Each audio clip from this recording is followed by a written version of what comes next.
4:48 ng umaga, Game 3. Nakatulog ka ba? Oo naman, Oo, siyempre. may game 3 tayo. Kaya Oo ka nga. naka-blue ngayon eh. Kahapon naka-red ka. Hindi, Nung nagkataon lang naka-blue ka kahapon na naka-red ako. Talagang blue Pero yan. nasa side ka talaga ng ano. Nasa side lang ako ng Malacanang para mangasar. Sayang, no?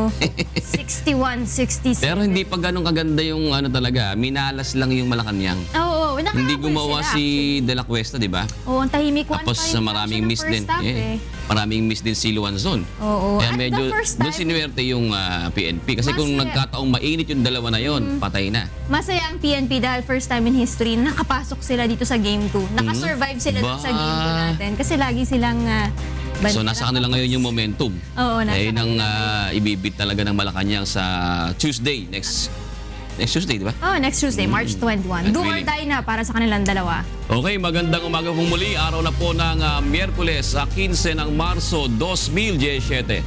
Sa ngalan po ni Kuya Daniel Razon. Ako po si Jun Suriao. At ako naman si Rina Villamor Camara. Narito na po ang mga humahataw na balita.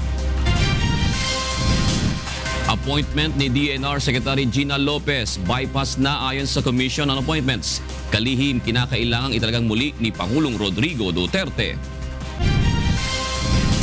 Petisyon ni Senator Laila De Lima laban sa arrest order ng Muntinlupa Regional Trial Court dininig na sa oral arguments ng Korte Suprema. Hindi magkasundong posisyon ng DOJ at Solgen sa nature ng kaso, sapat upang i-dismiss ito ayon sa abogado ng kalihim. Paris Agreement on Climate Change, niratipikahan na ng Senado. Modernong busport sa Cubao, operation na simula ngayong araw. Biyahe ng mga pasahero sa darating na long holiday inaasahang mas magiging komportable. PNP responders na ipersa ang do-or-die game kontra Malacanang Kamao sa Best of 3 final series ng UNTV Cup Season 5.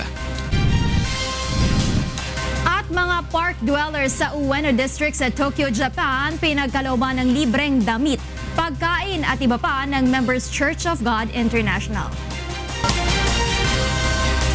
Una po sa ating mga balita, walang inilabas na desisyon ng Commission on Appointments hinggil sa kumpirmasyon ni Environment and Natural Resources Secretary Gina Lopez. Ayon sa CA, dahil na-bypass ng komisyon ng kanyang appointment, kinakailangan siyang italaga muli ng Pangulo bilang kalihim ng DNR. Samantala, sa isinagawang committee meeting kahapon, sinabi ni Finance Secretary Carlos Dominguez na nagkulang sa pagpapatupad ng due process si Lopez sa ginawang pagpapasara sa ilang minahan. Narito ang hataw na balita ni Aga Kakbay. Kinakailangan na muling i-reappoint ni Pangulong Rodrigo Duterte si Gina Lopez bilang kalihim ng Department of Environment and Natural Resources matapos ihayag ng Commission on Appointments na ibabypass ito ng komisyon. Ayon kay CA Committee on Environment and Natural Resources Chairman Senator Manny Pacquiao, bibigyan muna nila ng sapat na panahon ang kalihim upang sagutin ang mga napag-usapan sa meeting. May ilan pa rin anya silang mga issue na nais itanong at linawin sa kalihim sa susunod na pagharap nito sa komisyon. Bypass siya, bypass. He-reappoint then, I'm sure, and I heard from the President, he will reappoint her again. Samantala, dumalo sa committee meeting kaugnay pa rin ang appointment ni Secretary Lopez si Finance Secretary Carlos Dominguez na siya ring co-chairman ng Mining Industry Coordinating Council o MICC na magsasagawa ng review sa mga pinasarang minahan sa bansa. Dito sinabi ni Dominguez na nagkulang sa pagpapatupad ng due process si Lopez sa ginawang pagpapasara sa ilang minahan at pagsuspindi sa mga kontrata nito. The DOLE was also, they said they were not consulted. I believe the SWD also said they were not consulted. So I think there was some kind of failure in the charge of due process. Una nang kinwestiyon ni Secretary Lopez ang MICC review.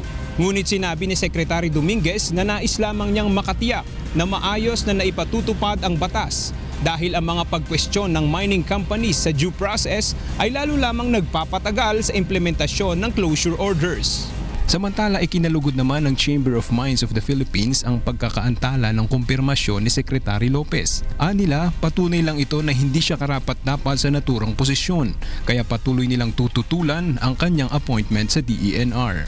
Muli rin itong nangako na makikipagtulungan sa Administrasyong Duterte at handa silang makipagkasundo dito para sa pagpapabuti ng mining industry sa bansa.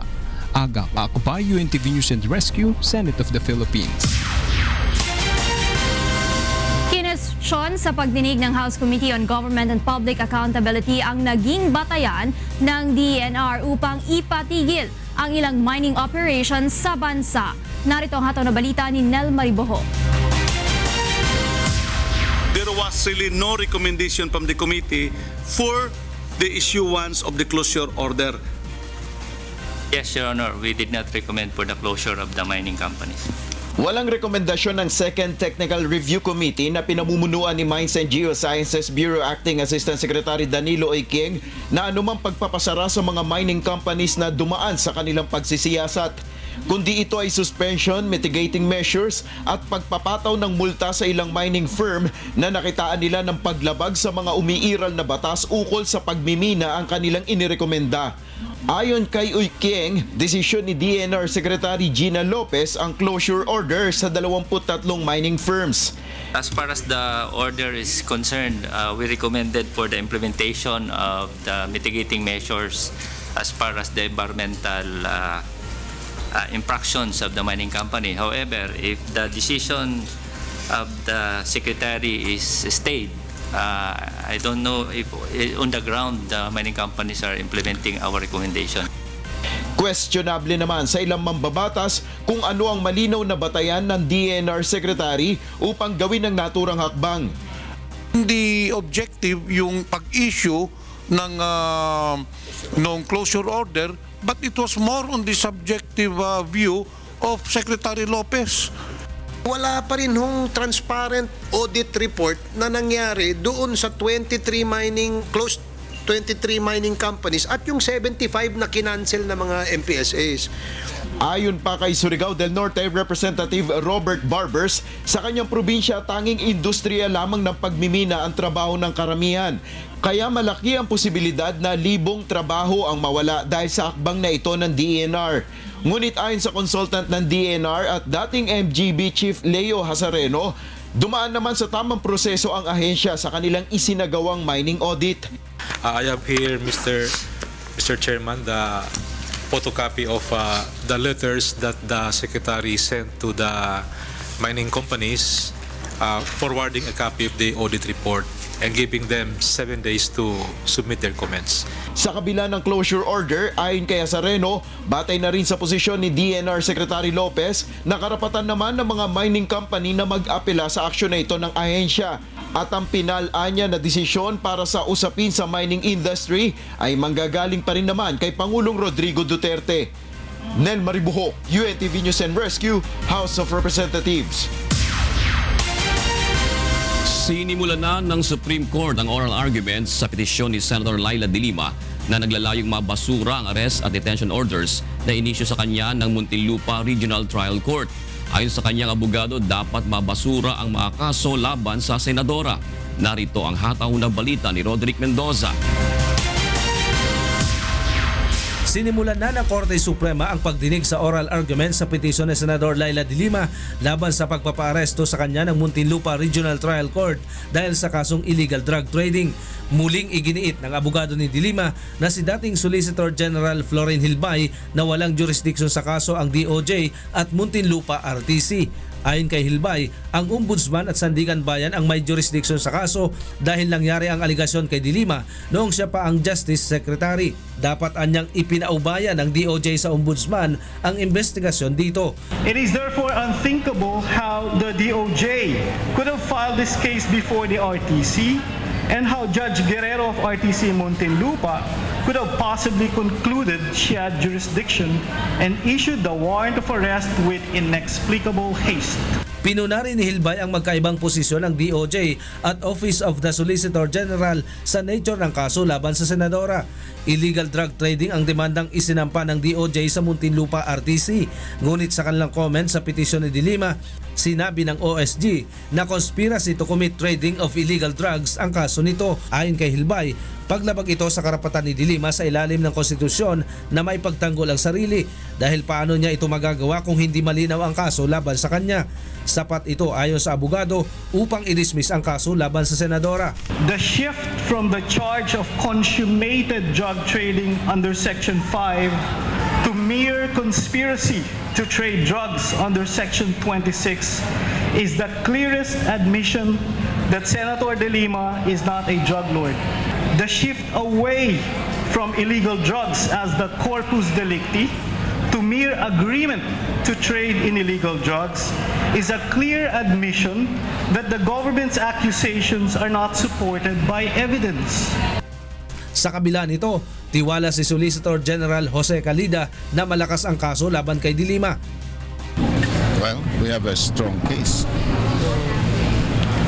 Baka first round knockout ito. Natanong naman ng mga maestrado si Hilbay sa pagiging premature ng petisyon ni De Lima at sa posibleng paglabag sa panuntunan laban sa forum shopping. Ito ay dahil naghain ng petisyon sa SC De Lima kahit nakabinbin pa ang kanyang motion sa RTC at isa pang petisyon sa Court of Appeals. Itutuloy ng Korte Suprema ang oral arguments sa susunod na Martes. Roderick Mendoza, UNTV News and Rescue, Manila. Bukas na sa publiko ang bago at modernong busport sa Araneta Center, Cubao simula ngayong araw. Dahil dito inaasahang mas magiging komportable na para sa mga pasahero ng bus na patungong Southern Luzon ang pagbiyahe, lalo na ngayong darating na long holiday. Narito ang hatol na balita ni Ray Pelayo. Hindi biro ang maghintay ng mahabang oras upang makasakay ng bus patungong probinsya, lalo na kapag peak season gaya ng long weekends at holiday. Kaya upang maibsan ang hirap at mabigyan ng ginhawa ang pasahero, ay binuksan ang bagong Araneta Center Busport. Magsisilbi itong terminal ng 19 na bus company na may biyaheng Southern Tagalog, Bicol area, Visayas at Mindanao. Hindi nalalayo ang hitsura nito sa isang airport dahil bukod sa fully air-conditioned ay may baggage check-in counter na rin ito, centralized automated ticketing system at makikita sa screen ang bus trip schedules. Isa si Vice President Lenny Robredo sa kilalang masugid na pasahero sa lumang Araneta Bus Terminal kapag umuwi siya ng Camarines Sur. Kaya laking tuwa niya sa pagbubukas ng bagong pasilidad na ito. Every one of you knows that I prefer riding buses, and I know the difficulties that every passenger goes through pag naghihintay. Paminsan naghihintay kami doon sa pavement lang, nakaupo kami kasi wala nang upuan na hintayan. But really, this will give a lot of comfort, and I'm very glad that finally we have a world-class bus terminal. Ang Araneta Busport ay kayang mag-accommodate ng hanggang 6,000 pasahero kada araw at bibigyan ng priority dito ang mga person with disability, bata at matatanda. Ray Pilayo, UNTV News and Rescue, Quezon City. Sugatan ng isang lalaki matapos na tumalon sa riles ng MRT3 Guadalupe Station kahapon. Nagtamo ng mga galos sa katawan ang biktima at agad ding dinala sa ospital. Ayon kay MRT3 Officer in Charge Operations Director Deo Manalo, inaalam pa nila kung sadya ba itong tumalon sa riles o aksidente lamang ang pangyayari. Dahil sa insidente, ilang minuto ring naantala ang biyahe ng mga tren, subalit bago pa man mag-alas 3 ng hapon kahapon ay bumalik na rin sa normal ang operasyon ng MRT. Tumatakbo po yung tren nung napunta siya sa track. So wala pa po kaming conclusion kung tumalon siya or nahulog siya. Isang malaking tulong para sa pabansang pulisya ang pagkakaroon ng Interagency Committee on Anti-Illegal Drugs o ICAD. Ayon kay PNP Chief Ronald De La Rosa, magsisilbing instrumento ito upang mawakasan na ang matagal ng problema sa iligal na droga sa bansa. Narito ang hataw na balita ni Lea Ilagan. Naniniwala si Philippine National Police Chief Police Director General Ronald Bato de la Rosa na mas mapapabilis ang tagumpay ng pamahalaan laban sa iligal na droga dahil sa pagbuo ng Pangulo ng Interagency Committee on Anti-Illegal Drugs o ICAD. Ayon kay General de la Rosa, sa pamamagitan ng ICAD ay magkakaroon ng holistic approach ang pamahalaan laban sa ipinagbabawal na gamot.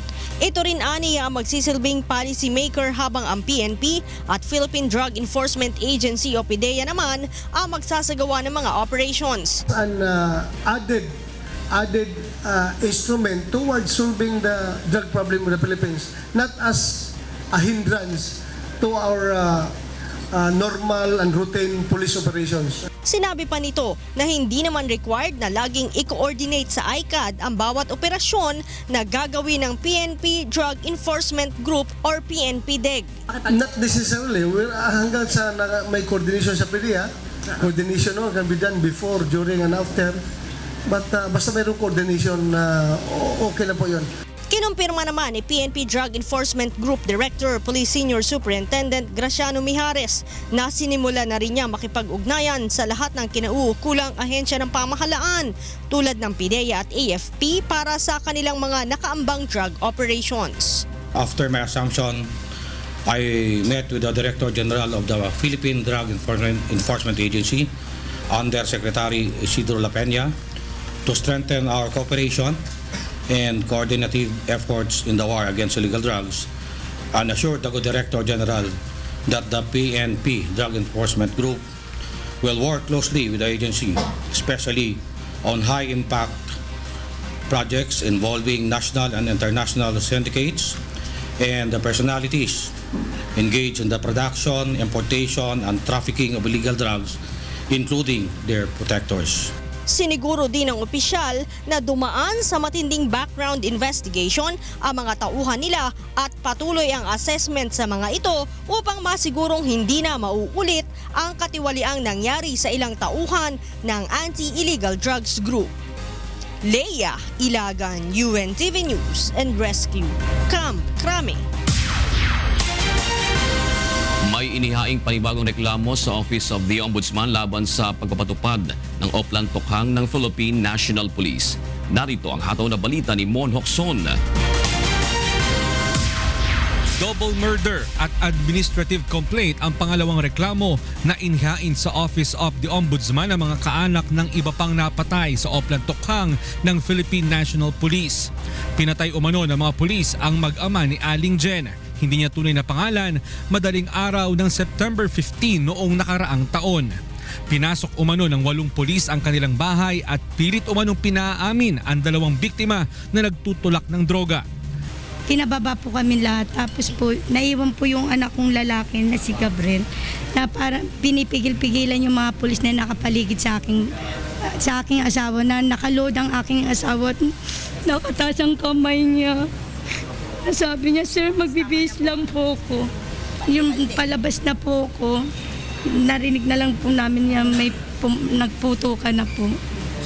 Ayon sa abogado ni Aling Jen, marami silang tinitignan anggulo sa pagpatay gaya ng palit-ulo na kung saan ay magtuturo ang informant ng iba pang drug suspects kapalit ng kanyang buhay.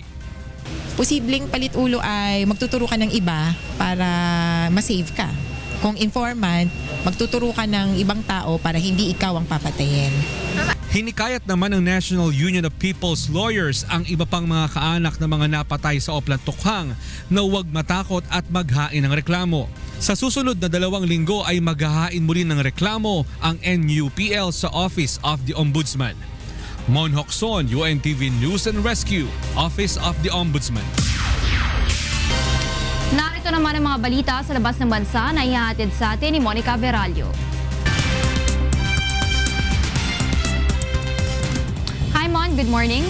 Hi Rina, good morning. Here are the news from different parts of the globe. Dutch voters head to the polls on Wednesday to elect their next prime minister.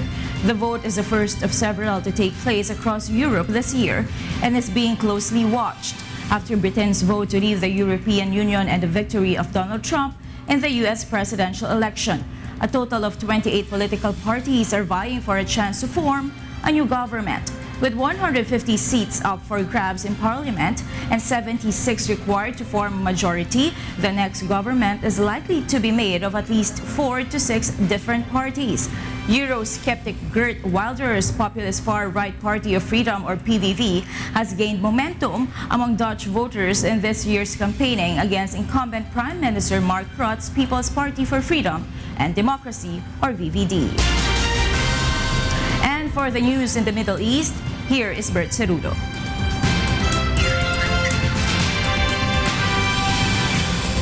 Thank you, Monica. In Israel, U.S. chipmaker Intel agreed to buy driverless technology firm Mobileye for $15.3 billion on Monday, positioning itself for a dominant role in the autonomous driving sector after missing the market for mobile phones. The 63.54 per share cash deal is the biggest technology takeover in Israel's history and the largest purchase of a company solely focused on the self-driving sector. Intel will integrate its automated driving group with Mobileye's operations. Mobileye accounts for 70% of the global market for driver's assistance and anti-collision systems. It employs 660 people and had adjusted net income of more than $170 million last year. Intel says it expects the transaction to close within the next 9 months. Meanwhile, a recently published UNICEF report finds that the year 2016 has been the worst year for Syrian children, with a sharp increase in incidents of killing and recruitment. The report indicates that the limited access to many parts of the war-torn country had made it difficult to address the full scale of children's suffering. This limitation also hindered the delivery of desperately needed humanitarian assistance to vulnerable boys and girls. After 6 years of war, more than 6 million children depend on humanitarian assistance, according to the report. Millions more have been displaced and are living as refugees in nearby countries, including Jordan, Turkey, and Lebanon. Thus, Chief of Humanitarian Affairs for UNICEF in the Middle East, Genevieve Botin, has called for restraint among all parties of the conflict and an immediate cessation of violations. And those are the latest here in the Middle East. From Dubai, UAE, back to you, Monica. Thank you, Bert. And in other news, Eva Braun's photo album of Adolf Hitler to go up for auction.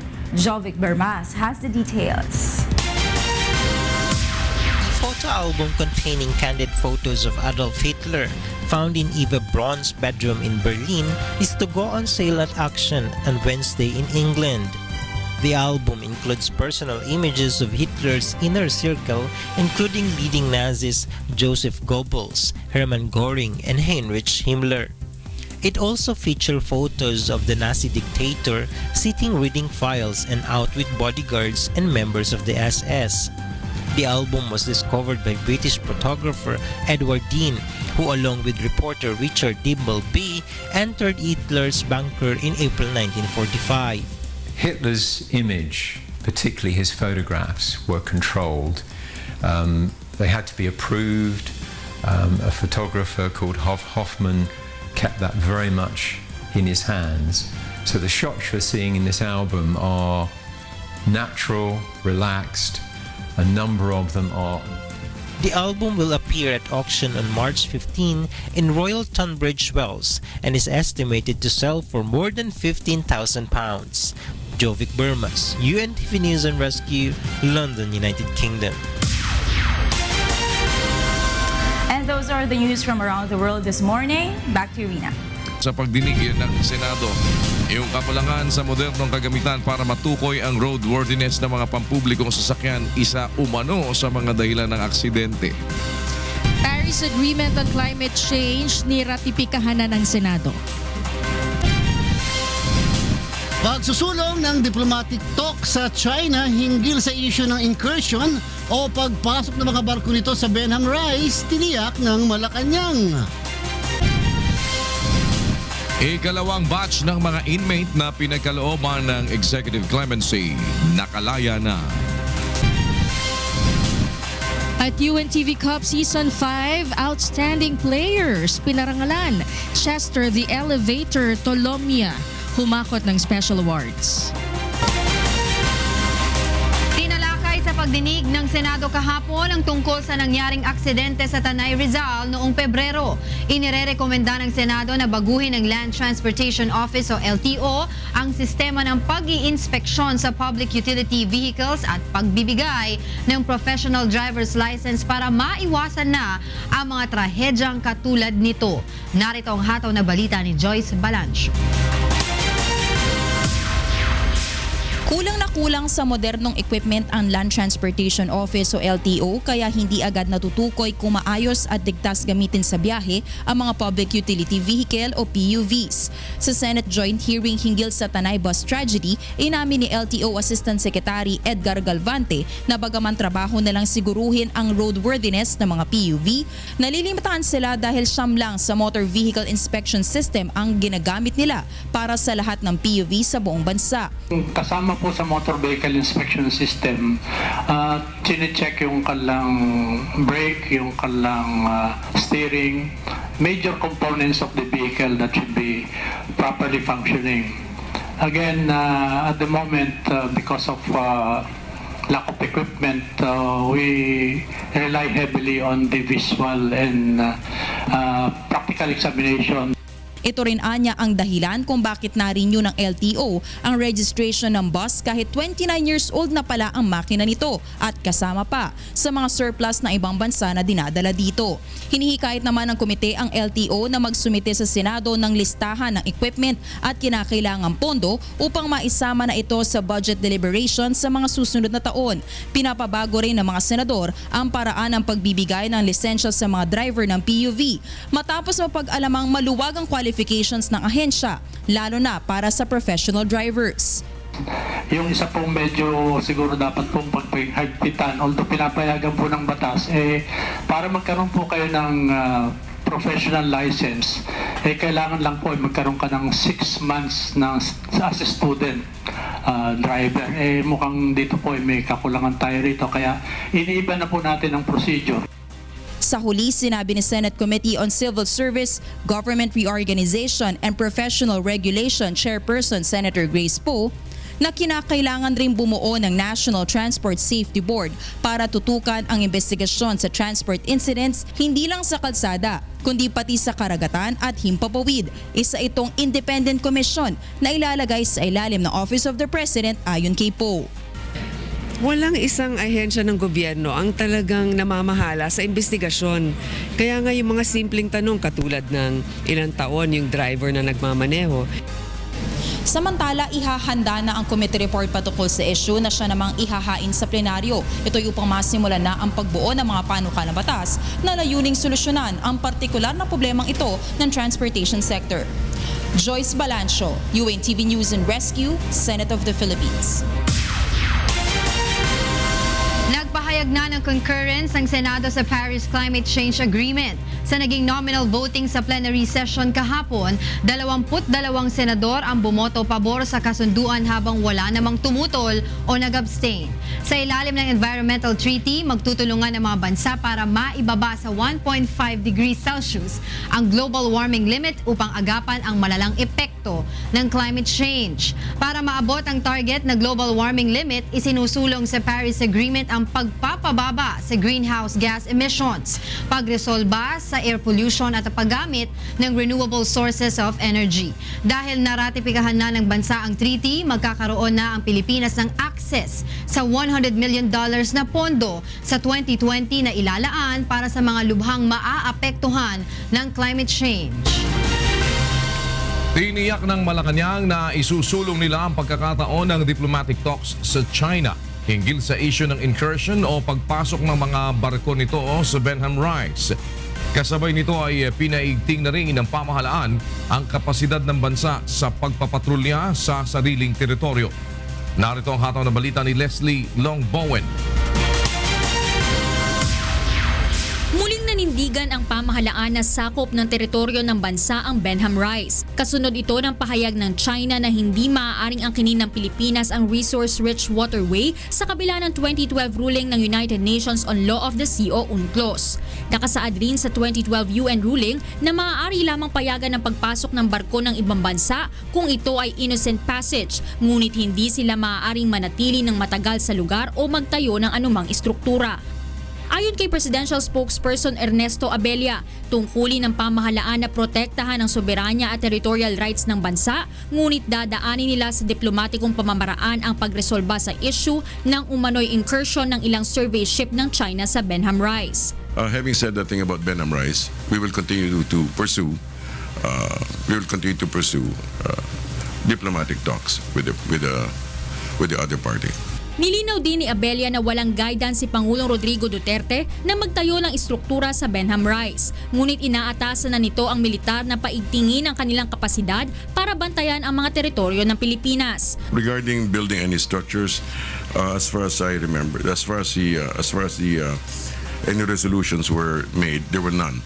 However, the president did agree that we should improve our capabilities of enforcing our rights in the matter, enforcing our rights regarding airspace and territorial waters.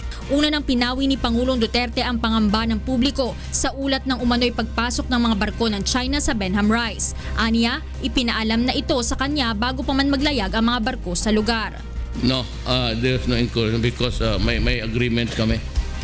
I even invited them to the shores of the Philippines for a visit.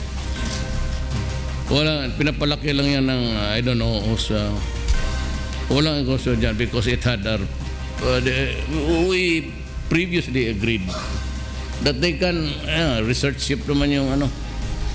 But even there, binibasa ko nga yung Russia, yung battleships nila. So, walang negosyo. We were advised a bit, way ahead. But, maybe we have every right also to ask, kumusta? Anong sadya mo dito? Parang gano'n na yan. Leslie Longbowen, UNTV News and Rescue, Philippines.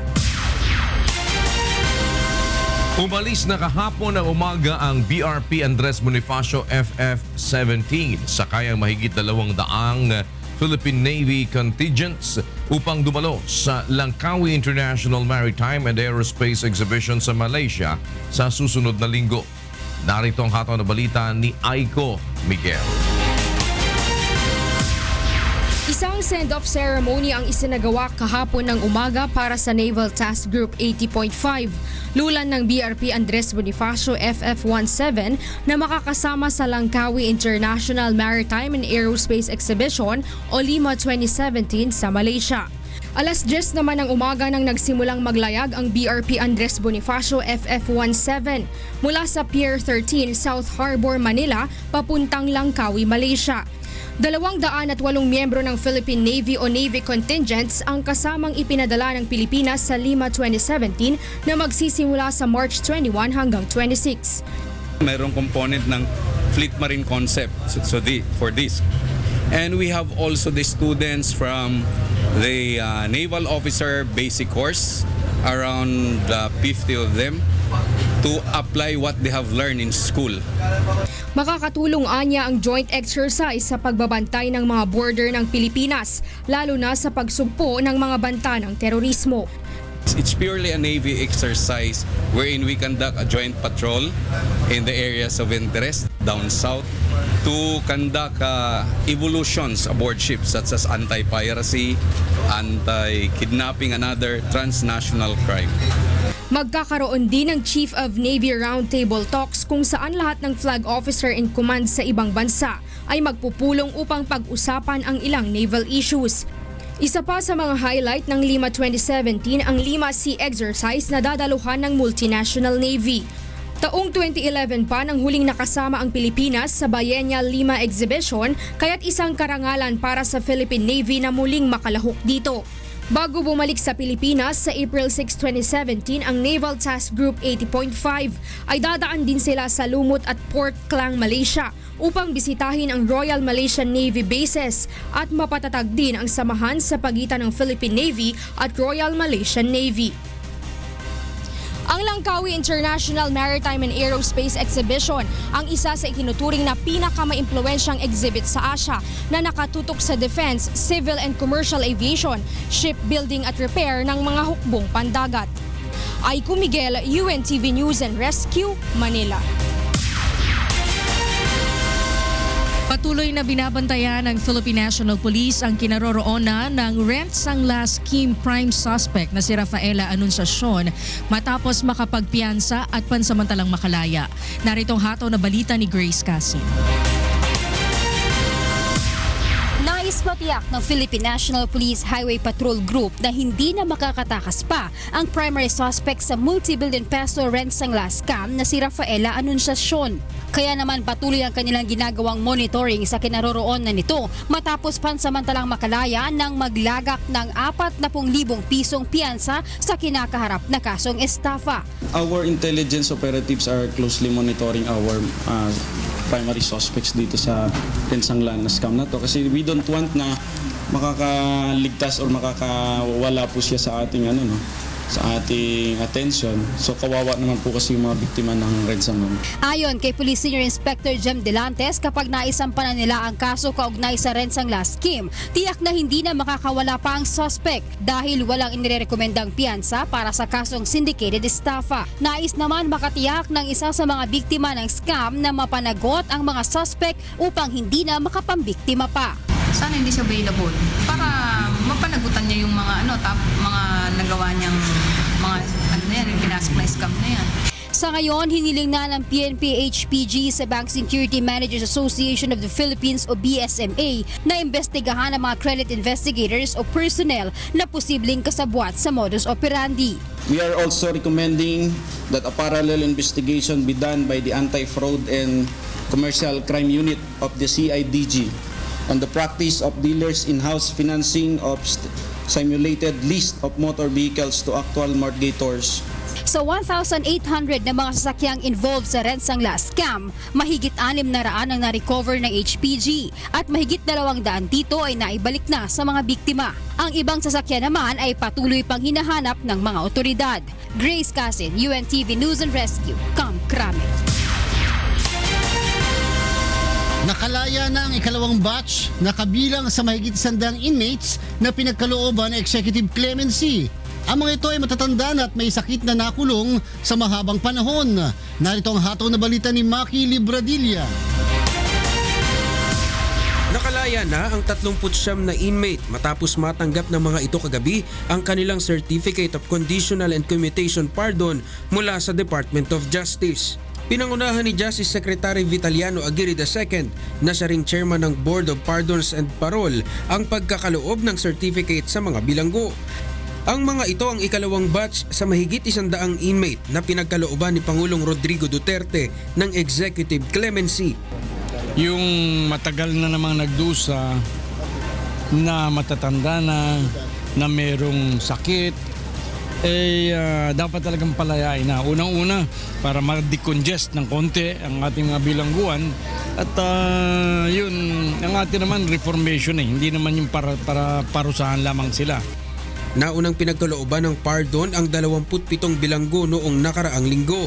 Ayon kay Secretary Aguirre, gagawin nilang per batch ang pagre-release ng certificates hanggang mapalaya ang lahat ng 127 inmate na ipinag-utos ni Pangulong Rodrigo Duterte na bigyan ng executive clemency.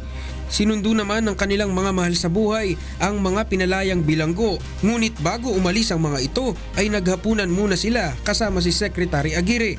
Isa sa mga nabigyan ng parol ang 75 taong si Aling Gloria na nakulong sa loob ng 16 na taon sa Correctional Institute for Women matapos mapatay ang kanyang asawang nanakit sa kanya. Siyempre masaya kasi uwi na kami kasama ng aming mga anak, mga apo. Si Mang Avelino naman, 81 years old, ay nakulong noong 2004 dahil sa kasong frustrated homicide at homicide. Masaya. Miss ko na talagang magkita kami budan mga pamilya ko. Nagpapasalamat ako sa ating presidente na mabait, maunawain sa taong humihingi ng katulungan. Ngunit kahit na nakalaya na ang mga ito, mananatili silang nasa supervision ng DOJ Parole Provision Administration o PPA at sa oras na lumabag ang mga ito sa parole conditions ay maaari silang makulong muli. Maki Libradilla, UNTV News and Rescue, Department of Justice. Isang school building ang itinayo sa loob ng Davao City Jail na magbibigay daan upang makakuha ng college degree courses ang mga bilanggo na naririto. Naritong hataw na balita ni Janice Inhente. Halos tapos na ang itinayong 2-story tertiary school building sa loob ng Davao City Jail na kauna-unahang paaralan sa loob ng isang detention facility sa buong bansa. 2 milyon piso ang inilaang budget para sa proyekto na pinondohan ng Social Enterprise Incorporated. Ayon sa Bureau of Jail Management and Penology, bilang panimula, social science-related at information technology courses muna ang maaaring ma-avail ng mga kwalipikadong bilanggo. Isa sa pangunahing basihan ng BJMP Region 11 kung kwalipikado ang isang inmate ay ang pag-uugali nito sa loob ng bilangguan. Ang baseline natin yan, unang-una yung nag-graduate sa ALS, yung Alternative Learning System. At yung mga inmates natin na naabot yung or nakatapos ng high school. At yung mga nasa college level na pwedeng mag-qualify.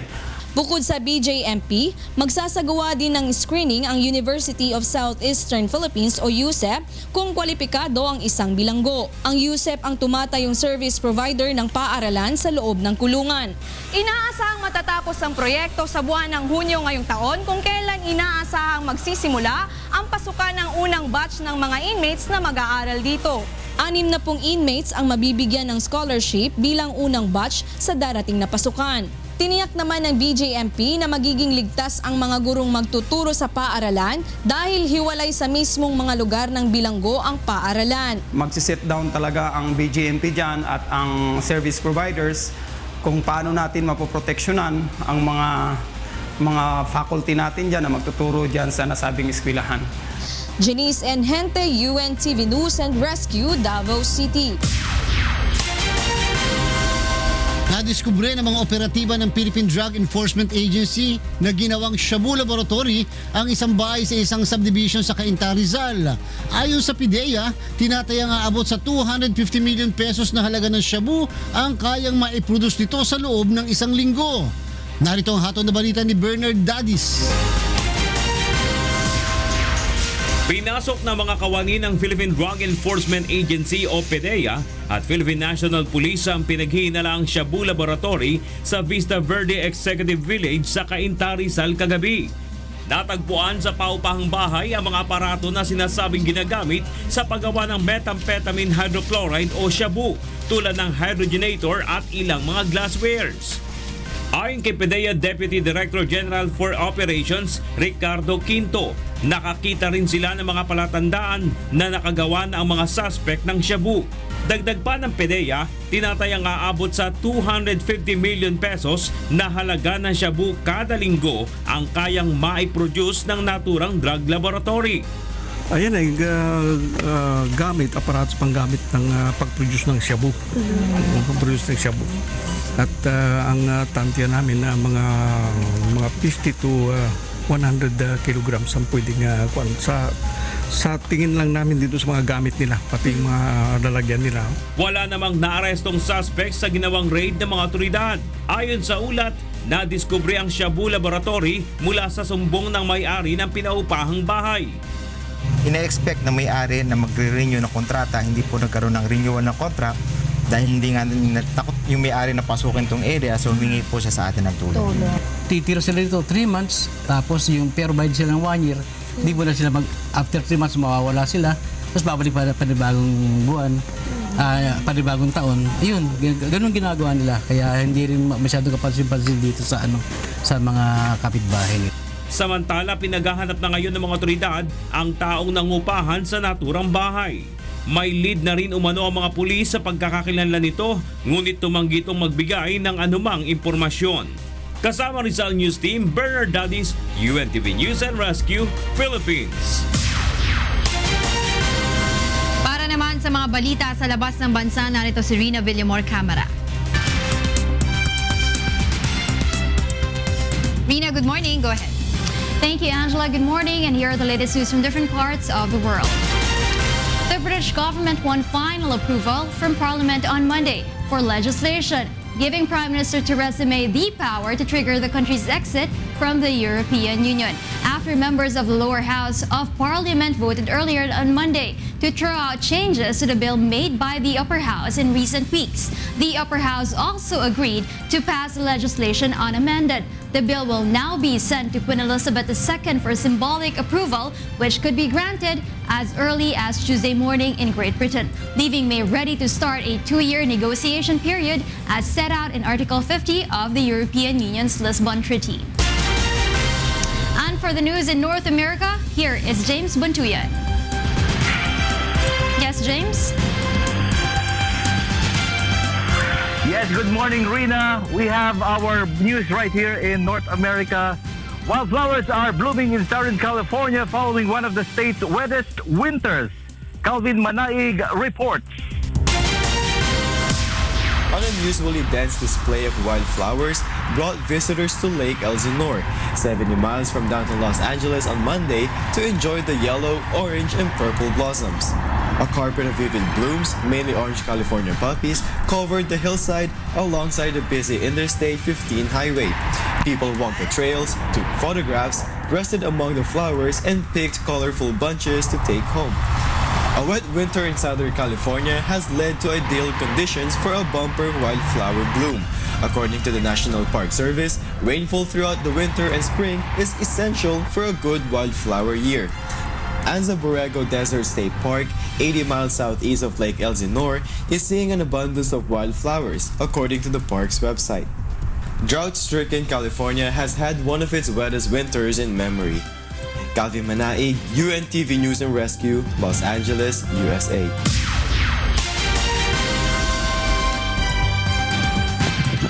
Meanwhile, snow began blanketing northeastern United States on Tuesday as Western storm packing blizzard conditions rolled into the region. Heavy snow has prompted public officials to ask people to stay home while airlines grounded flights and schools canceled classes. The National Weather Service issued blizzard warnings for parts of 8 states, including New York, Pennsylvania, New Jersey, and Connecticut, where a state of emergency has been declared. Some 50 million people along the eastern seaboard were under storm or blizzard warnings and watches. The Port Authority of New York and New Jersey readied hundreds of pieces of snow equipment at the 3 major New York area ports. Meanwhile, snowfall will be heavy at times with as much as 4 inches per hour, expected to fall with winds reaching up to 60 miles per hour in parts of the Northeast, the National Weather Service warned. And those are the latest here in North America. Back to you, Rina. Thank you, James Buntuyan, reporting live from Maryland, USA. Meanwhile, teams from across the UK compete in a Harry Potter-inspired British Quidditch Cup in central England. Jovic Bermas has the news.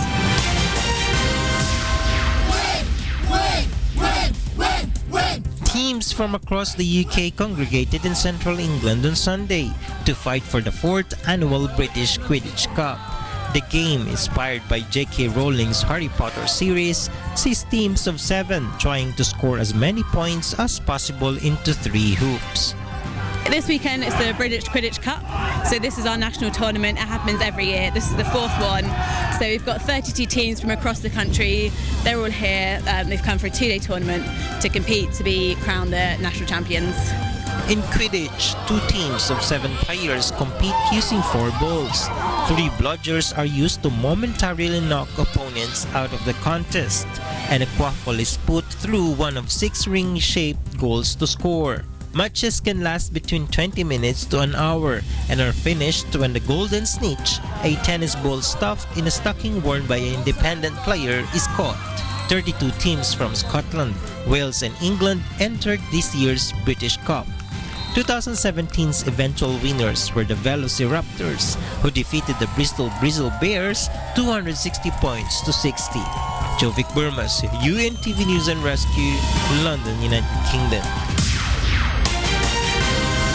And those are the latest news from around the world at this hour. Back to you, Angela. Thank you, Rina.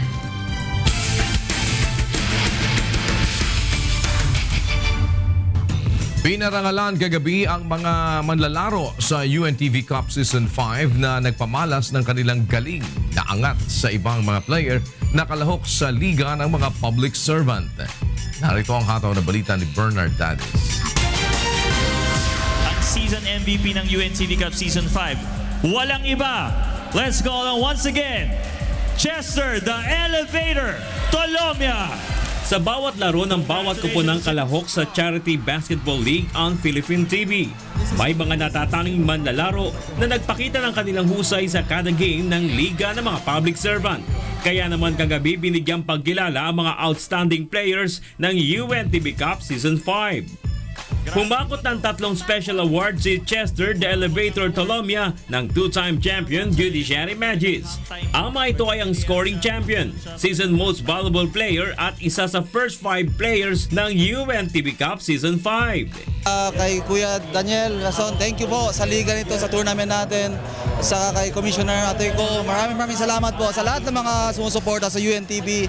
Kasama rin sa tinanghal na first 5 players sina Olanda Sniper Umiping ng PNP Responders. Maraming salamat kay Kuya Daniel at saka kay Commissioner at saka kay Assistant Commissioner.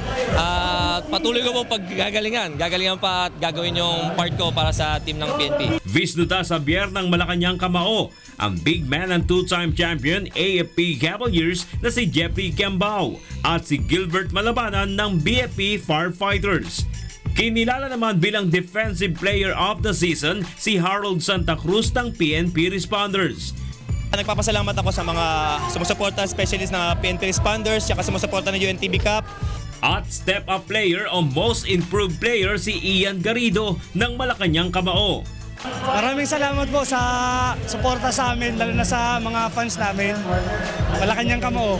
Di namin kayo papahiya. Thank you po, maraming salamat. Sa darating naman na Martes sa Game 3 ay ipakikilala ang Finals MVP kasabay ng paggawad ng parangal sa tatanghaling kampyon at first runner-up ng UNTV Cup Season 5. Bernard Dadis para sa UNTV Cup Season 5. One more game, Kuya. One more? One more chance. Oo, diba? Let's see. That's going to be on Tuesday next week. Tayo. 21 yun sa... Uy, 15 na ngayon, ha? Oo, Kuya. Kaya nga maaga pumasok eh. Pirmahan mo na. Pinirmahan ko na isang araw pa. Talaga? Oo, pinirmahan ko na eh. Alam, yung Pink slip ko. separation pay. Sabi ko na ba pink slip eh. Separation pay. Ayan, 6:31. Para sa mga karagdagang balita, bumisita lamang sa aming website na untvweb.com. At narito naman ang mga dapat abangan sa ikatlong paghataw ng mga balita. Pangulong Rodrigo Duterte nais magkaroon ng malinaw na panuntunan ang government at National Democratic Front peace panels kaugnay sa issue ng ceasefire at peace process. Kauna-unahang official cabinet meeting ni United States President Donald Trump isinagawa sa White House. PNP responders na ipuwersa ang do-or-die game kontra Malacanang Kamao sa best of 3 final series ng UNTV Cup Season 5. At mga park dweller sa Ueno District sa Tokyo, Japan, pinagkalooban ng libreng damit, pagkain at iba pa ng Members Church of God International. Pangulong Rodrigo Duterte nais na magkaroon ng malinaw na panuntunan ang government at National Democratic Front peace panels kaugnay sa issue ng ceasefire at peace process. Kauna-unahang official cabinet meeting ni United States President Donald Trump isinagawa sa White House. PNP responders na ipuwersa ang do-or-die game kontra Malacanang Kamao sa best of 3 final series ng UNTV Cup Season 5. At mga park dwellers sa Ueno District sa Tokyo, Japan, pinagkalooban ng libreng damit, pagkain at iba pa ng Members Church of God International. Sa detalye ng mga balita, nais na magkaroon ni Pangulong Rodrigo Duterte ng malinaw na panuntunan ng government at National Democratic Front peace panels sa kasunduang tigil putukan at usapang pangkapayapaan. Narito ang hataw na balita ni Icon Miguel. Kinikilala ni Pangulong Rodrigo Duterte ang ginawang joint statement ng government at NDF Peace Panel kamakailan hinggil sa kagustuhang maipagpatuloy ang usapang pangkapayapaan ng magkabilang panig. Ngunit ayon kay Presidential Spokesperson Undersecretary Ernesto Abella, nais ng Pangulong matiyak na uusad ang peace talks, kaya dapat malinaw ang panuntunan nito maging ang kasunduan sa pagkakaroon ng tigil putukan. To ensure that genuine peace talks are realized, the President asked both panels to agree on clear parameters for ceasefire and the talks. Dagdag pa ng Malacanang, layon din nitong maiwasan pang lumawig ang mga conflict sa pagitan ng puwersa ng militar at mga rebeldeng komunista. Wala pang timeline at kasalukuyan pa rin tinatalakay ng government at NDF Peace Panel kung kailan idedeklara ang kani-kaniyang unilateral ceasefire. Matatanda ang kapwa nagpahayag ang magkabilang panig ng kahandaan na itigil ang offensive mode bago ang nakatakdang resumption ng peace talks sa Abril.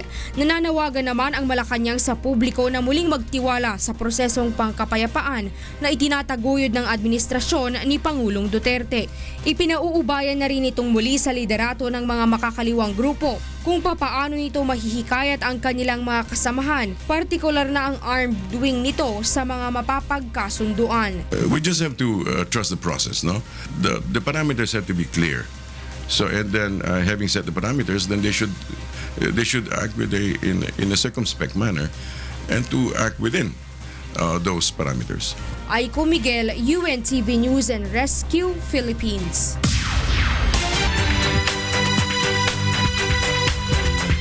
Mula sa Baguio City, alamin natin kay Bradley Robusa ang mga balita sa Luzon Region. Bagabigat, Bradley. When nagyaman na Kuya Daniel, na imbag nga bigat kenyam. Dagitoy ti damdamag ditoy Luzon Region. Agtultuloy ti mararamat nga manhunt operation ti Masbate Police sa Jay Riding in Tandem Criminals nga pimatay iti maysa a journalista sa Jay Masbate. Inirotan mitten ti pulis dagitoy mararamat nga random checkpoints sa Jay Paset, partikular para kadagiti motorcycle riders. Daytoy ti hataw nga balita ni Jerry Galicia. Nagapanawagan sa hustisya ang mga kaingmang hudan ni Joaquin Briones ang para barita naging patay sa mga dili pagin kilala na suspek. Ang biktima ginagpagbabadil sa riding in tandem criminals sa Milagros Masbate sadto nagligad na Lunes. Sana mabigyan ng hustisya yung kamatay niya para kahit paano mapanatan yung kalooban namin ng Panginoon. Hindi namin matanggap na wala siya. Ginsigurado sa Masbate PNP na ginahimo ang tanan para sa pagdakop sa mga suspek. Segun sa pulisya, yan na ay ginapag-adalan ang mga lain-lain na posible anggulo kag motibo sa pagpatay sa biktima. Maraming anggulo ang tinitingnan ng ating kapulisan. Unang-una yung personal grudge. Kasi alam naman natin na may mga nakaalitan ito dito sa Milagros, sa lugar. So, yun ang sa mga tinitingnan natin. Ginpadala usad sa Masbate Police sa PNP Regional Office ang facial composite sa mga suspek batay sa paglalarawan sa mga nakasaksi sa insidente.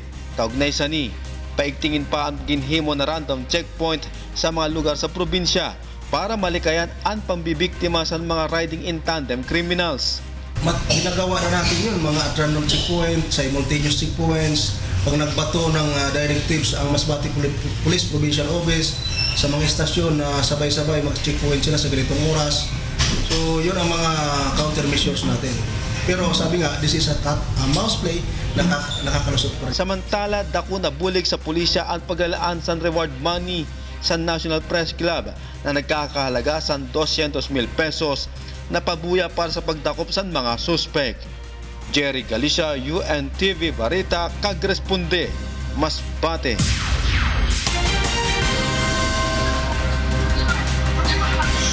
Target ti Baguio City Health Services Office nga maimplementar daytoy Comprehensive Tobacco Control Ordinance ditoy syudad sakbay pa nga mapirmaan ni Pangulong Rodrigo Duterte daytoy nationwide smoking ban. Daytoy ti detalye. Suportado ti Department of Health Cordillera, daytoy mainayon nga Comprehensive Tobacco Control Ordinance nga maidoron sa J-Paset ti Baguio City. Base sa J-Inruar nga datos sa DOH, may kadwa sa J mangidadaulo nga gapo iti panakapatay ket iti tobacco-related diseases, pagwadan ket lung cancer. Problema pa ita ti syudad ket dagitoy na ilista nga kaso, dagiti ubing nga agdig sigarilyo, pagwadan ket iti siyam nga tawon nga kadwa sa J-rehabilitasyon. Isu itakat target iti Baguio City Health Services Office nga maipatungpal ditoy syudad daytoy nga ordinansa bago pa nga mapirmaan ni Pangulo Rodrigo Duterte iti nationwide smoking ban. There are proposed ordinance on its second reading. So we are waiting for the ordinance bago pa man masayan sana ni President Duterte ang ating executive order na ipasa na ng City Council. Kabayatan na, patyen mat kadagiti otoridad nga hanunay nga mapektaran dagiti tobacco farmer barang nga maimplementar iti smoking ban.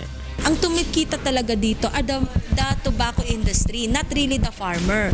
Kasi kung titignan mo, kung magtatanim sila ng mais or bawang na applicable naman sa soil nila, mas malaki pang kita nila. Actually, one farmer shifted from tobacco to dragon fruit.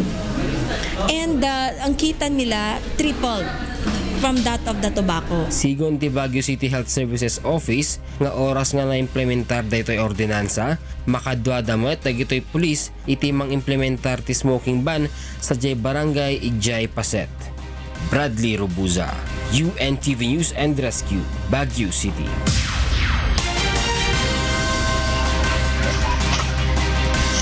Dagita ti damdamag nga naala tayo ditoy Luzon Region. Manipod ditoy Baguio City. Agsublikin niyam, Kuya Daniel. Agimanak Bradley Robusa, live mula sa Baguio City. At sa Zamboanga City naman, makibalita tayo kay Dante Amento. Buenos dias, Dante. Muchas gracias, Kuya, y buenos días. Takiel magnotisya na parte de Mindanao. Centro Aura del Operación del Police Regional Office 9 El Sibugi Bay por causa del mga kaso de extortion del mga pirata con el mga pescador na lugar. Takiel report.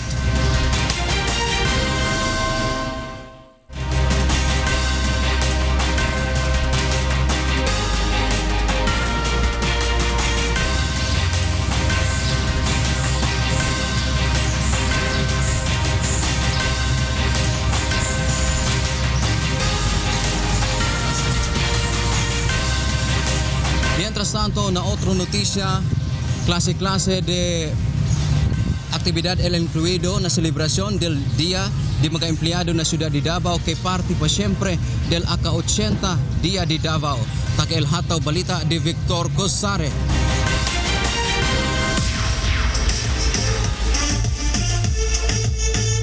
Gisugdan sa usa ka Zumba session ang pagsaulog sa adlaw sa mga empleyado sa dakbayan sa Davao kagahapon. Gatusan ka mga empleyado ang milambigit sa kalihukan. Bisan ang mga idarana, wala magpalupig sa pagsayaw. And be reminded na we need to somehow relax and get into exercise, a healthy lifestyle para maka-work efficiently sa ato ang city government. Matag tuig ginaselebrar ang adlaw sa mga empleyado isip pag-ila sa ilang ginahimong serbisyo sa katawhan. Ang maong selebrasyon kabahin usab sa pagsaulog sa araw ng Davao. Sa laing bahin, magpatuman og hugot nga seguridad ang lokal nga panggamhanan sa paggahimuong parada Davaoenyo nga highlight sa araw ng Davao celebration. Kapin sa 300 ka mga grupo ang moapil sa parada ug makit-an usab ang 8 ka mga float gitun-an na usab sa mga otoridad kung kinahanglan ba nga i-jam ang signal sa cellphone sama sa ginabuhat sa ubang lugar sa higayon nga adunay dakong panagtigom sa mga tao. Option ito ng mga ating security forces kung kinakailangan on that day na may threat, i-jam namin yung signal. Pero sa ngayon na as much as possible hindi namin guguluhin yung signal na. Victor Cosare, UNTV News and Rescue, Davao City.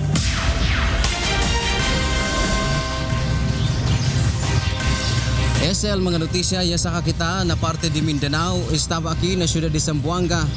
Bira contigo, Kuya Daniel. Muchísimas gracias, Dante Amento mula sa Zamboanga City. At para naman sa mga balita sa Visayas Region, nasa Cebu City si Deb Riveral. Mayang buntag, Deb. Yes, daghang salamat Kuya Daniel ug maayong buntag sa atong mga kasangbahay. Aniya na ang mga balita gikan sa nagalain-lain bahin sa Visayas. Padayon ang pagsaka sa tuberculosis cases sa Central Visayas. Tungod niini, nanawagan ang Department of Health Region 7 sa publiko nga magpakonsulta dayon kung adunay ubo nga dugay na nga wa pa naulian aron mahibaluan kung TB ba kini ug mahatagan dayon og tambal. Kini ang hataw na balita ni Gladys Tuwabi. Mikabat sa kapin 19,000 ang nalista nga kaso sa infectious disease nga tuberculosis sa Central Visayas. Mas taas kini kung itandi sa nalista nga 18,000 nga TB cases sa miaging tuig 2015. Base sa nalista sa Department of Health Region 7, ang probinsya sa Sugbo ang adunay pinakataas nga kaso sa TB nga miabot sobra sa 7,000. Lain pa niini ang nalista nga kaso sa mga dakbayan sa probinsya. Apil na niini ang Sugbo, Mandaue ug Lapu-Lapu City. Ang Negros Oriental Sab adunay kapin 3,000, 2,803 nga TB cases sa Bohol, samtang kapin 300 sa probinsya sa Siquijor. Awhag sa DOH sa publiko kung adunay grabe nga ubo duol dayon sa health centers og magpakonsulta sa doktor aron matan-aw dayon og mahatagan og libre nga medikasyon. Hinumdum sa tanan no nga ang simpleng ubo dili gina siya ibaliwalaon, so that would be enough nga magpa-seek consult in all sa atong mga health centers. If ever dili mo ganahan sa health center, our hospitals are also marag ka ng DOTS accredited certified nga mga facilities. So pwede sa dito kung gusto. Samtang nagbuhat sabog TB mass screening ang departamento sa Cebu Provincial Detention and Rehabilitation Center. Kung diin kapin sa 3,000 ang gitanaw, apil na niini ang mga piniriso ug mga kawani. TB is actually offered in both public and private institutions now, no? So available na siya, be it private or public, free na iyang medications, no? So there's no reason nga dili ka ma-cured, no? Ma-treated with TB. Gladys Tuwabi, UNTV News and Rescue, Cebu. Gipadayag sa Department of Health nga kontrolado na ang diarrhea outbreak sa usa ka barangay sa Mosyong Samar human ang gihimong intervention measure sa kagawaran. Ani ang hataw na balita ni Jeneline Gaki. March 7, haligin deklara ang diarrhea outbreak ha barangay Maypangi ha munisipyuhan Mosyong Samar. Umabot tin sobra 200 diarrhea cases ang nalista ha barangay tikang haton February 24 kutubyan nga Marso. Ang mga biktima inakaabat tin sakitan tiyan ngan pag-uro-uro kahumanla makakaon ngan makainuman tubig nga kontaminado hin bakterya. Ang iba ginagamit ang pagluto dati kang kinusa nga water source na chlorinated. So, hindi naman natutulad mag-i-plain kay kasampol, nag-positive iwan ko no ang water sample. Kakulop igin pasamwak nahan DOH nga kontrolado na ang diarrhea outbreak ha barangay kahumanla. Maghimuhin intervention measures sa water source han barangay. Kahuman hini, iginrekomenda ni DOH Regional Director Minerva Mulon in pagkamayada ha kada munisipyo hin water quality monitoring usa ka beses kada usa ka bulan. Kay labi na yan na nga pabago-baguan panahon nga posible maginhinungdan para makontamina ang tubig. Kapariho barangay Maypangi nga gumamit hin open water spring service source hiton tubig. Nakikita natin kasi nga confirm natin yung sanitary engineer na ang water source. So, just imagine kung ito nga source yung may pangit, gamit ito nearby na barangay, may spread out. So, ito ang focus. We try to constrain ito mga cases na nila, then spread it out to the nearby population. Naglalaom liwat ang DOH nga diri na inin magkakalat nga outbreak hayrani nga munisipyo o barangay. Kahuman ang ira ginhimo nga intervention measures ha water source san lugar. Jeneline Gaki ta UNTV Notisya ngan Bulig, Tacloban, Leyte. Og kana ang mga balita nga atong nakuha dinhi sa rehiyon sa Kabisayan. Gikan dinhi sa Cebu City, balik din na sa inyo Kuya Daniel. Daghang salamat Deb Riveral. At para naman sa mga balita sa labas ng bansa, kasama natin si Angela Lagunsad. Angel, go ahead, please. Thank you, Kuya. And for news abroad. U.S. President Donald Trump convened his first cabinet meeting at the White House on Monday. Trump emphasized on the healthcare reform as on his top legislative agenda. He also said that defense spending, border security, and measures to curb illegal immigration would be priorities in an upcoming budget request he would soon send to Congress. My administration will work every day to serve and protect our great citizens, and we will not rest until the job is done. So, this is our first cabinet meeting. I hope this is going to be a historic cabinet meeting. Historic in the sense that we're going to do a fantastic job for the American people, for our country, and for the future of our country. The president told reporters that a visit by German Chancellor Angela Merkel was postponed to later in the week due to a major winter storm threatening the eastern United States. And for the latest in Asia, here is Annie Reyes. Yes, Annie?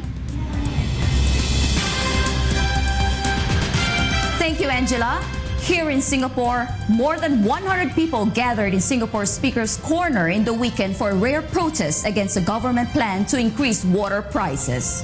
Singapore's government enjoys strong popular support, but is also known for having little tolerance for dissent. Residents are only allowed to air their grievances in a small downtown park. Although laying out a much more generous budget than expected, the government last month announced a two-step 30% increase in water prices, sweetening it with tax rebates to help lower-income households pay their bills. Protesters said the hike was massive, saying living costs were already too high in Singapore, which has been rated as one of the world's most expensive cities. The Finance Ministry said the price rises were due to the higher costs of water purifying technologies, as both imports and local catchment depend heavily on weather conditions. It will be the first increase in water prices for nearly 2 decades in Singapore. Meanwhile, China expressed on Tuesday it is waiting for an official word on why Japan plans to send its largest warship on a 3-month tour through the South China Sea. China claims almost all the disputed waters, and its growing military presence has fueled concern in Japan and the West. The Izumo helicopter carriers, commissioned only 2 years ago, will make stops in Singapore, Indonesia, the Philippines, and Sri Lanka before joining the Malabar Joint Naval Exercise in the Indian Ocean in July. Chinese Foreign Ministry spokeswoman Hua Chunying said she did not know if the ship was going to visit countries in Southeast Asia or if there was another aim. Taiwan, Malaysia, Vietnam, the Philippines, and Brunei also claim parts of the sea which has rich fishing grounds, oil and gas deposits, and through which around $5 trillion of global seaborne trade passes each year. And those are the latest in Asia. From here in Singapore, I'm Annie Reyes Mancilia. Back to you, Angela.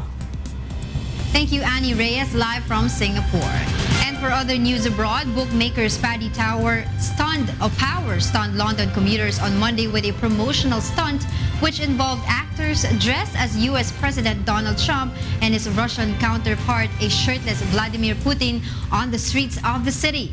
Londoners were left stunned as the Putin and Trump characters trotted past surprised commuters on horseback ahead of the biggest week in the British horse racing calendar, Cheltenham Festival.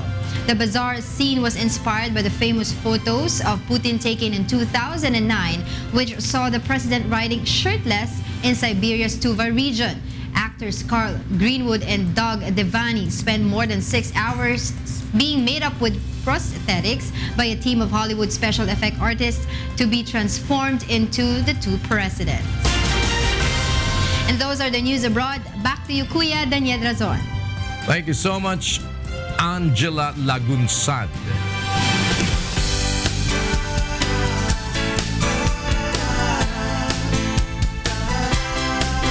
Pinagkalooban ng libreng damit, pagkain at iba pa ng Members Church of God International ang mga park dwellers sa Ueno District sa Tokyo, Japan. Narito ang hataw na balita ni Roldan Maborang. Ang Ueno Park sa Taito, Tokyo, Japan ay isa sa mga popular na pasyalan ng mga turista. Nasa paligid lamang nito ang iba pang tourist destinations tulad ng Tokyo National Museum, Museum for Western Art, Metropolitan Art Museum, National Science Museum, at Ueno Zoo. Maliban sa pasyalan, nagsisilbing tirahan din ang Ueno Park sa mga mamamayan dito na walang bubong na masisilungan.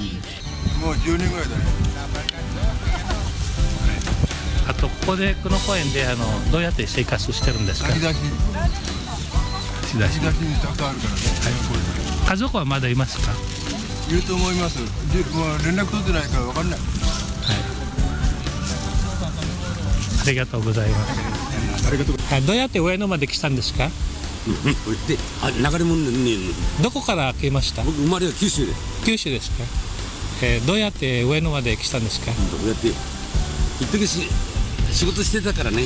あ、そうなんですか。建築の東京で。あちこちで。ここで1日いるんですか、上野公園で。そして、寝てる場所。場所は決まってないね。決まってないですか。どっか、屋根あるところとか。そしてここ配ってる食べ物配ってるで分かったんですけども、月曜日と水曜日日曜日がないのでその日どうしますか？いやもう仕方ない何も来ないブラブラ。あ、そうなんですか。分かりました。ありがとうございます。家族はまだいらっしゃる？家族はいない。Umaabot sa mahigit na 200 ang park dwellers dito sa Ueno District. Kaya naman, bilang tulong sa mga ito, nagkaloob ang members Church of God International Japan Chapter na mga libreng damit, pagkain, jacket at warmer, lalo na ngayong malamig pa ang panahon sa bansa. Nagpapasalamat naman ang mga ito sa tulong na tinanggap. そのぐらいいると思う。だから、はい、さっきこういうの洋服とか食べ物を持ってきて、どんな気持ちですか？それはありがたいですよね。もらってるんですか？上野はね、火曜日、木曜日、金曜日、土曜日。それはほら上野で外で教会の聖書の勉強をするからそれで来てるから、食べ物が2の次にしてるから。わかるよ。以上です。はい、Ang proyektong ito ng ating mga kasambahay dito sa Japan ay bilang pakikisa sa adhikain ni Kuya Daniel na makatulong sa mga nangangailangan. Roldan Maborang para sa Serbisyong Kasambahay. Sa balitang sports, kasama naman natin si Rina Villamor Camara.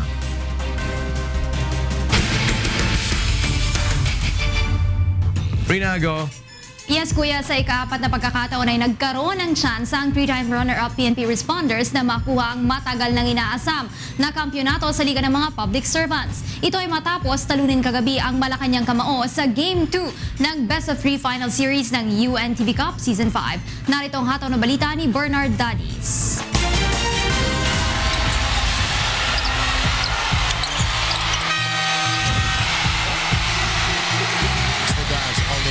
Shot and that'll do it. One more game. Naipwersa ng 3-time runner-up PNP Responders ang do-or-die game sa Best of 3 Final Series ng UNTV Cup Season 5 nang patumbahin nito ang Malacanang Kamao sa Smart Araneta Coliseum kagabi sa score na 67-61. Nagpaputok ng 21 points si 2-time MVP Olan the Sniper Weeping upang pangunahan ng PNP sa Game 2, kaya naman tinanghal ito na Best Player of the Game. Itong unang pagkakataon na nagwagi ang responders sa Game 2 sa ika-4 nilang salang sa finals sa hardcourt ng Liga ng mga Public Servant. Nararamdaman ko na mukhang eto na talaga kasi sinabi ko nga, ngayon lang kami nanalo ng Game 2. Sa Araneta, ngayon lang din kami nanalo sa Araneta. So parang yung mga sitwasyon pumapabor papunta sa amin. Umpisa pa lang ay dominado na ng PNP ang ball game, abante ng 1 punto sa first quarter, 16-15. Namuhunan sa mahigpit na depensa ang PNP upang iakyat sa 10 puntos ang kalamangan sa second quarter, 38-28. Pagpasok ng second half na natiling bantay sarado ng pwersa ng PNP ang Kamao team, kaya naman 3 player lamang ng Malacanang ang nakapagbuslo sa third quarter. Labang ng 7 puntos ang responders, 54-47. Nakahabol at naitabla sa 54 points ang Malacanang sa last 7 minutes and 49 seconds ng ball game. Yes. Ngunit agad bumelta ang PNP hanggang sa tumunog na ang buzzer, panalo ang responders. Actually, very hard game itong nangyari sa amin, no? Okay? Pero definitely, siguro, yung depensa naman nagaling sa amin, nag-ignite para kami manalo yung depensa talaga. So, coming on game 3, so doon pa rin kami focus. At the same time, yung mental toughness, yun ang siguro importante. Kapwa nangako naman na magkabilang koponan na ibubuhos ang lahat ng pwersa sa kanilang huling sagupaan sa darating na Martes sa Araneta Coliseum. We cannot play na isa, 2 players lang dapat. It needs to be a collective effort. Kaya kami nandito ngayon kasi tinrabaho namin yun. Tinrabaho namin lahat. So, we really need to work it out. Kailangan hindi mangyari yun pagdating sa Game 3. Ulitin ko, keep on supporting PNP. Sana makuha natin itong Game 3 na to. Bernard Daddies para sa UNTV Cup Season 5. Samantala, kabuang 6 na milyong piso naman ang matatanggap ng tatanghaling kampyon at first runner-up ng UNTV Cup Season 5. 2 grupo ang napiling benepisyaryo ng Malacanang Kamao na pagkakalooban ang kanilang makukuhang premyo habang ilalaan naman ng PNP responders ang kanilang cash prize para sa rehabilitasyon ng mga drug dependents. Narito ang ato na balita ni Mon Hokson.